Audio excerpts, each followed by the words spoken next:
folks. Well, we couldn't leave Maine without visiting one more location within the state. It is a pretty large state for, well, in terms of New England, and well, there's a lot of down east that we did not get to explore last August in the first New England excursion. So here on the Coverage Project, I welcome you to Acadia National Park. This is a pretty nice park. It's consistently ranked one of the top visited parks in the country. And so here we are for 2 days to explore all that there is within Acadia. Now, we are not exactly on the mainland of the state, so I guess we're not on the mainland.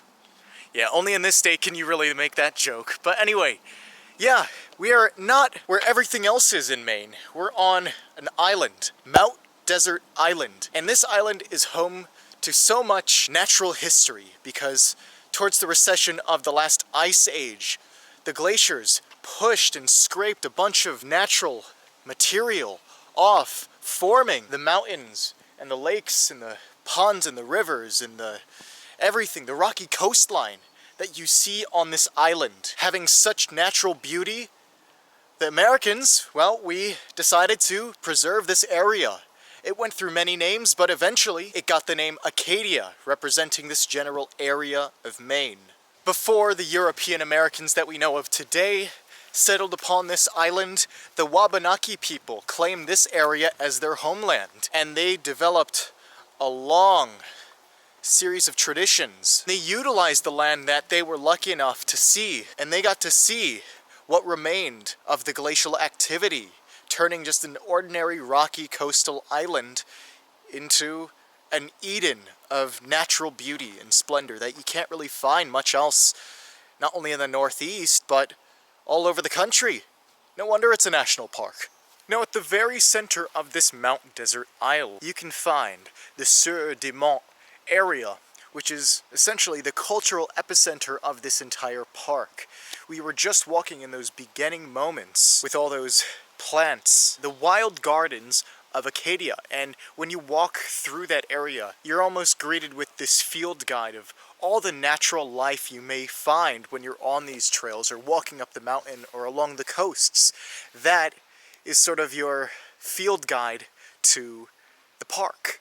So I would definitely recommend stopping by there first just to learn about the unique wildlife that you will find here. But we have not a moment more to waste. You could visit Bar Harbor, which is a nice, pretty little town. I guess we could someday visit there, but Bar Harbor is a little more tacky, touristy, and I feel like we should spend the utmost time at this park. So with that said, let us explore all that there is to see in these 2 days at Acadia National Park. Before we truly begin, I just want to inform you all that Acadia National Park is so large that it is near impossible to do everything, even in 2 days. It really takes a full week to digest everything that this park offers. But with our 2 days, we'll make the best of what we have. And since we are here for 2 days, our first day here is going to be spent doing what I consider something that everybody on their first day visiting Acadia should do. Seeing as though we are on an island right now, there is this park loop where you drive around in a clockwise formation, and along this drive you will find so many different attractions and natural sights. So that's what we'll be doing today. But onward we go. This park loop is calling our names.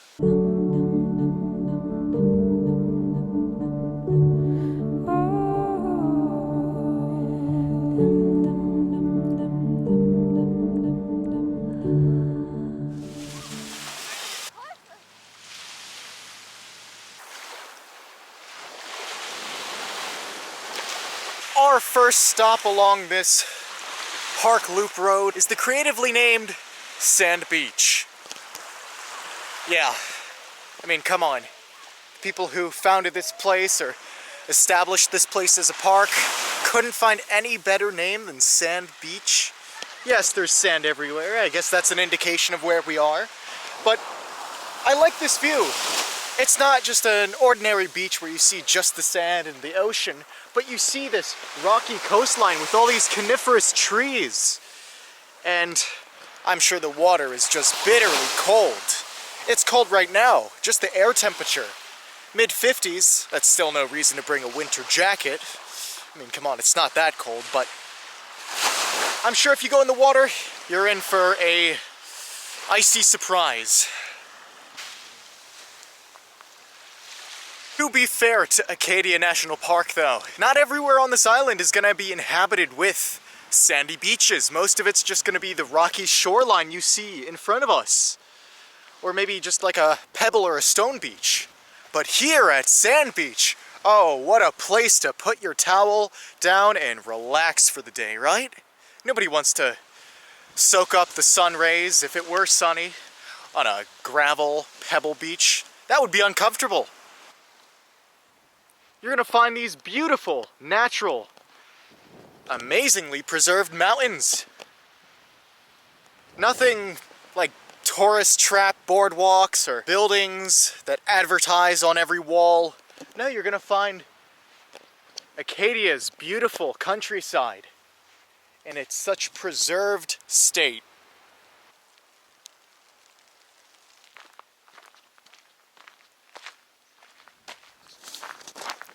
This has got to be one of the most verdant trails I have seen in a while.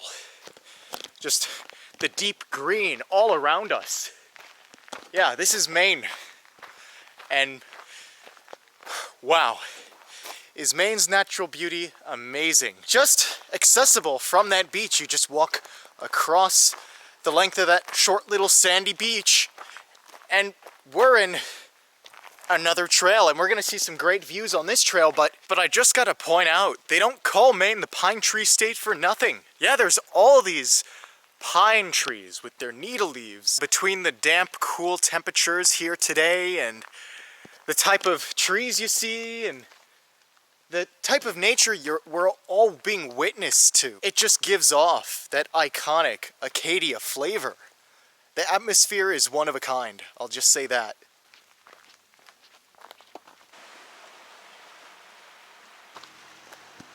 Now look at this, this is just incredible. Yes, Acadia National Park is one of the most toured national parks in the country. That's a fact, and you can't really change anything yourself as a person, but what you can do is find those off the beaten path trails. And there are plenty of them. This park is large enough. Actually, the body of this park is not one giant blob on a map. There's several different rugged pieces of territory across these several different islands. But even on this Park Loop Road, aside from the boats that you see here, you could have parts of nature's beauty here in Maine all to yourself. Just for reference, Great Head Trail. This is where you can find these views.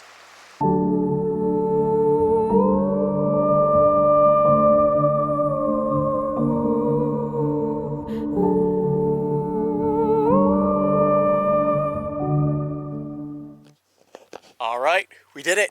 We reached the summit of Great Head. Is it a mountain? Not sure. But what I can say is the view is terrific. More Atlantic Ocean. And you see the little summit environment here. We got the rocks, and we have the little summit shrubs and trees. There's a feeling of accomplishment, you know?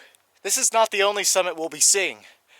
Acadia National Park is home to, I guess, the highest peaks on the Atlantic coastline.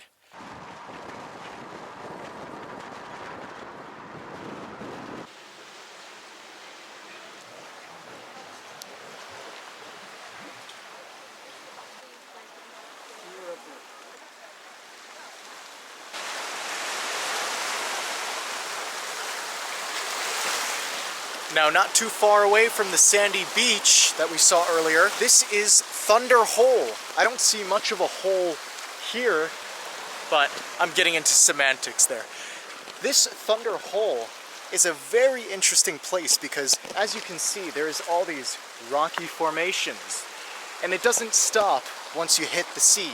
Within the sea, for miles and miles into the Atlantic, you might see this underwater mountain chain, as you would. That prevents a lot of the Gulf streams from down south with the warm water it carries to bring it up to Maine. And that's why around here, well, you're gonna have a lot of very bone-chilling waters. And that is perfect for harboring a marine ecosystem of plants and animals alike.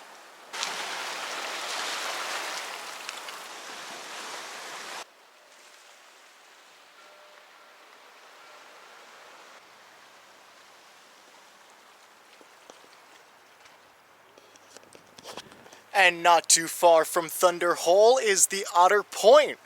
Similar looking craggy cliffs. Oh, look at that! There's a seagull catching a crab.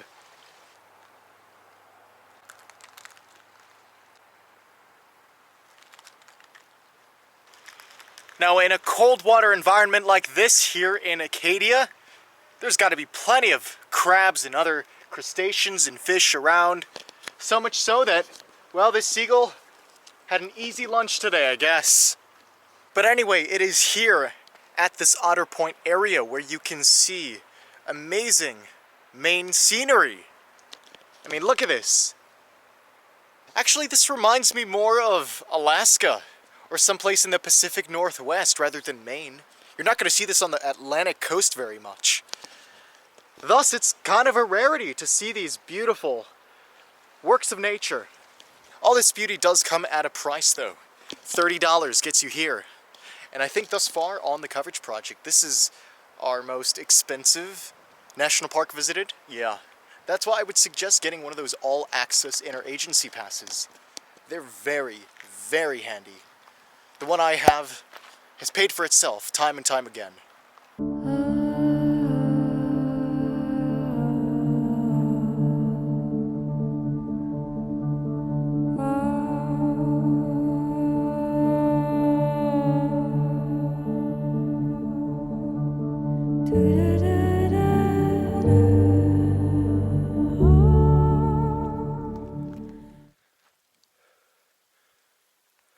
Well, you would not believe the journey that it took to get up here to the summit. Well, not the summit, but good enough for me this late in the day. So here we are towards the summit of Pimetic Mountain. This is one of Acadia National Park's great peaks because you can have a near 360-degree view, probably a definite 360 view at the summit. But right now, this is good enough. Oh my goodness. What a spectacular view. Now, I was hoping to show you a little bit of Jordan Pond, which was that lake that I showed a bit of a clip of at the very surface. Supposedly here at the summit of Pimetic Mountain, you're able to see it a lot clearly, but maybe I have to go to a certain spot and I'm way too exhausted for that at this point. But this is a great view enough. I mean, look at this. These are those islands and lakes and craggy mountains that were left as remains from those glacial retreats. So as you saw today, these sights are just breathtaking. There's so many words you could use to describe all the views and sights we had. And that's the thing, when you're out here in these beautiful, stunning national parks, they're national parks for a reason. They hold a bunch of captivating natural beauty in them. It's easy to get desensitized. Beautiful view after beautiful view. Oh, hey, look. There's another amazing cliffside. Oh, look. Some more amazing mountains. And it's easy to get in that conditioned mindset when you're at such a place of natural harmony. That's what I want to avoid when traveling. That's what I would advise you all to be wary of. Take every moment, every second, not for granted when you're here, because it's a rarity to go to these places. I'll also say this. You'd think it's the beginning of June now.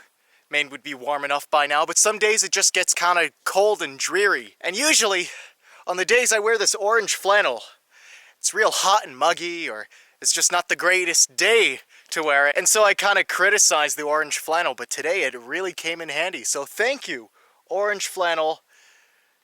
You served me well today. So that's all I gotta say here for Acadia National Park. We will be here tomorrow, and we'll be here to enjoy some more of the beautiful natural sights around these set of islands here in down east of Maine. It's all about redemption here on the New England Excursion Part 2, the sequel. Places we didn't get to go last August, well, we're visiting them now and we're taking full advantage of the moments. So with that being said, overlooking this impeccable view of the Maine coastline here at Acadia National Park. More travels to come. I will see you tomorrow. Not at the next location, at the same location, but I will see you tomorrow at the next location, because that's what I say.